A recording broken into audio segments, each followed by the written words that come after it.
For 13 days, in October 1962, the Soviet Union and the United States faced each other on the edge of armed conflict.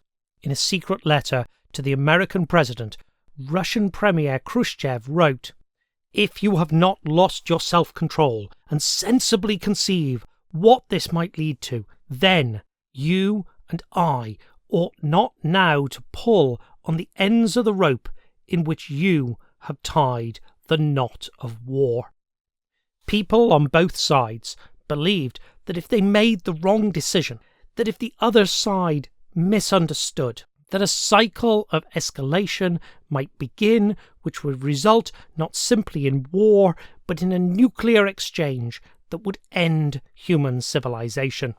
Today's episode is not about the Cuban Missile Crisis. It is about a book, Essence of Decision, and the argument in that book by Graham Allison as to how and why states take the actions they do and how we should understand them. Essence of Decision was published in 1972. As such, it had substantial issues with its sources. Far less was available for the Soviet side than the US side in the conflict. And Allison makes a simple argument about how we interpret evidence we have and how we fill in the gaps where we don't have it. The argument is that this depends on theoretical models we consciously or unconsciously hold. These conceptual models are much more than simple angles of vision or approaches. Each conceptual framework consists of a cluster of assumptions and categories that influence what the analyst finds puzzling, how he formulates his questions, where he looks for evidence, and what he produces for an answer. To illustrate how different models give different answers, the book presents three accounts of the crisis, with three different models: the rational actor, organisational process, and governmental politics. For each model, three questions are posed. Why did the Soviets install nuclear missiles in Cuba in the first place? Why did the United States choose to respond with a blockade rather than some other action?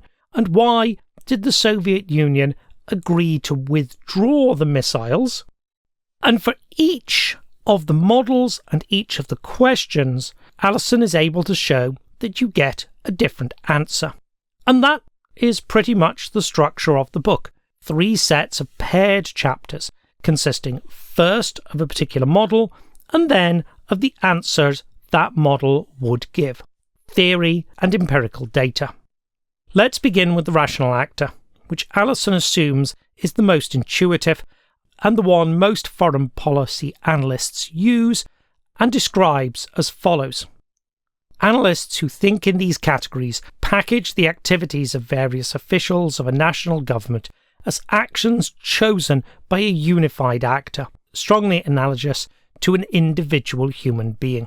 The explanation permits the reader to understand why the event occurred by redoing the calculation and thereby discovering how, in the given context, the actor came to choose the action in question.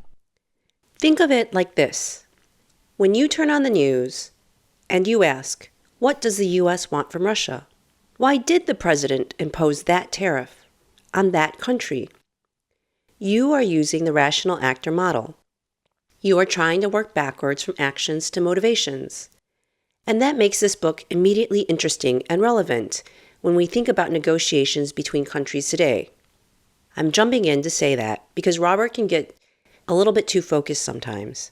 This script was very long the first time I read it, and definitely not as topical. But for now, back to what was happening in Cuba 50 years ago. In Cuba, 50 years ago, Allison begins by looking at the motivations for the Soviet deployment of missiles, presenting a range of options, as bargaining chips to be traded for withdrawal of US military bases in Turkey, which is what ultimately happened, or the reason Khrushchev gave, to render assistance to Cuba with means of defence against aggression, that they were a test of US resolve, which is what Kennedy believed. to close a military gap, or that it was a trap to provoke an American attack, which is why the Soviets seemingly were sloppy in their camouflage of the missiles. Supporting evidence can be cited for each of those explanations, and as Allison notes later, to construct a plausible account of why the Soviets placed missiles in Cuba is not difficult. Indeed, it is embarrassingly easy to construct a large number of plausible accounts of this occurrence, and extraordinarily difficult to distinguish among them. When you watch the news, you can hear a dozen different explanations for why a government has just done something. Sometimes you can even get different explanations from the people who are actually running the government. It's worth saying that because Allison takes the rational actor model to be the default way we look at things, it is inevitable, whether intentional or not, that the rest of the book acts as a critique of that way of thinking, that it's a call to us to be more critical about the assumptions we make. So, to illustrate Allison's first alternative model, organisational process, let's be critical and think about something the rational actor model does not explain well. Allison writes, "A puzzle arises about the Soviet omission of camouflage at the missile sites. Immediately after the crisis, commentators speculated at great length about the Soviet plan for the United States to discover the missiles during construction. How else can one explain the fact that the SAMs were constructed in the standard 4-slice pattern? But a Soviet desire to be found out hardly squares with the clandestine fashion in which the missiles were transported to Cuba and from the docks to the sites. A rational actor who wanted to hide the missiles would camouflage them. A rational actor who wanted them found would not. But as Allison notes, the Soviets did so after announcement of the US blockade. Then, and only then, did the Soviets begin camouflaging what had already been publicly identified. This makes no sense. Not camouflaging something you wanted to keep secret, but camouflaging it after it's been discovered is just bizarre. But, Allison argues, it makes perfect sense if we see it in terms of organisations. Drawing on, in 1972, quite new studies of bureaucratic companies, the book argues that organisations depend on procedures. Coordinating groups of people who only partially understand the objectives requires standard operating procedures, and people in organisations use these rather than contextual evaluations of resources and objectives to make decisions. As a result, different parts of an organisation might act in a contradictory manner. Shipping was a matter for the GRU and KGB, military and civilian intelligence services, and secrecy is their standard operating procedure, while the construction of the sites was handled by the military, and those sites were constructed in the trapezoidal pattern for no better and no worse reason than that is the way Soviet SAM construction teams positioned SAMs. Whether you call it standard operating procedure, doctrine, or simply habit, it provides a logical, albeit unexciting, explanation of a complex activity involving many people. It's easy to see this in contemporary events. Why doesn't what Doge is doing immediately work exactly the way it intended? Well, the existing infrastructure has procedures. They only know how to do things in certain ways. And the same is true for external people coming into government. If you spent all your time in the tech sector, your standard procedures might not work well in the civil service. They may not do what you expect them to. The organisational process model is counterintuitive. We are used to thinking of historical actions, especially consequential ones, and what could be more consequential than nuclear conflict, as motivated and deliberate. We instinctively resist the idea that what a state does might not be what its leaders intended. And that is why the rational actor model is appealing. Essence of Decision's final model, governmental politics, falls somewhere in between.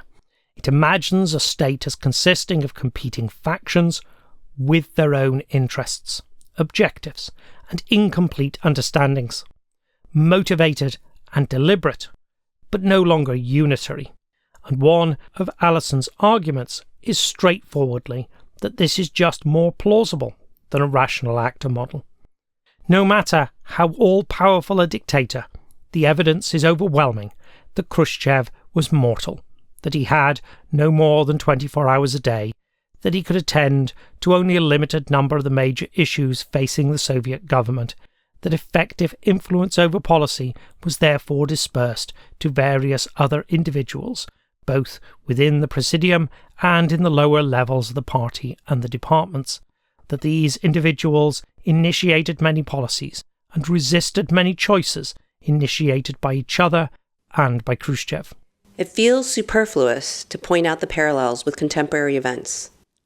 Yes, a president makes a decision, and you can imagine Trump or Kennedy, when I say president, but they are surrounded by advisors and factions who want to do different things. For example, impose tariffs or don't impose tariffs.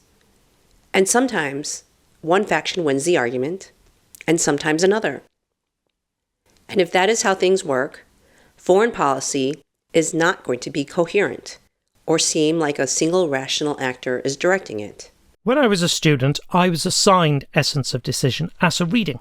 Today, I'm including it in my Key Works series. Why did someone think it was important for me then? Why do I think it's important to you now?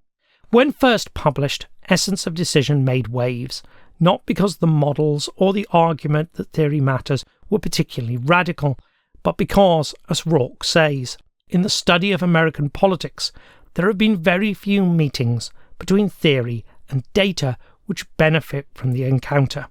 Rourke's point holds true today.